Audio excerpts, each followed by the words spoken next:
අපි දැන් Redmi Note 15 Pro phone එක අන්බොක්ස් කරන්න යන්නේ.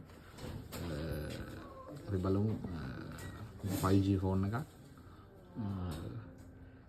දැන් ඔපන් බව මේක අබාන්ස් එකකින් ගත්තේ ඩිස්කවුන්ට් එක නම් දවස්වල 1,79,000 ෆෝන් එක 1,40,000 ඩිස්කවුන්ට් එක කරනවා. මොකද මේක මුලින්ම ඕපන් කරලා බලමු.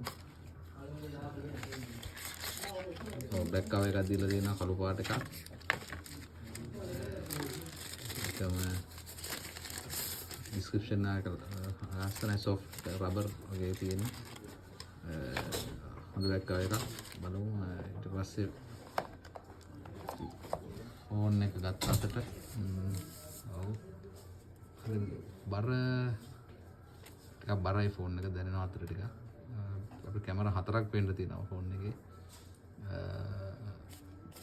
මෙගාපික්සල් 200යි.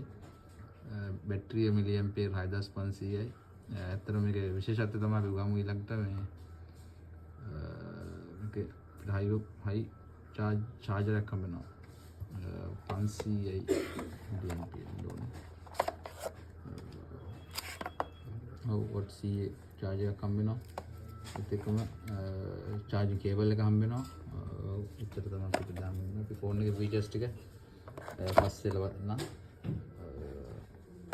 දැන් අපි ෆෝන් එක අතර ආයෙ අරන් බලමු. ඒකේ ෆෝන් එක ළඟටම ගමුසු. නා තින්න අපි සාමාන්‍යයෙන් සෙන්ටිමීටර් 3ක අපි ගත්තාම ඉදි පෙට්ටියක් එක සංසන්දනය කරලා බලමු අපි. ඉදි පෙට්ටියට සංසන්දනය කරලා පේනවා 3 එක. සයිස් එක.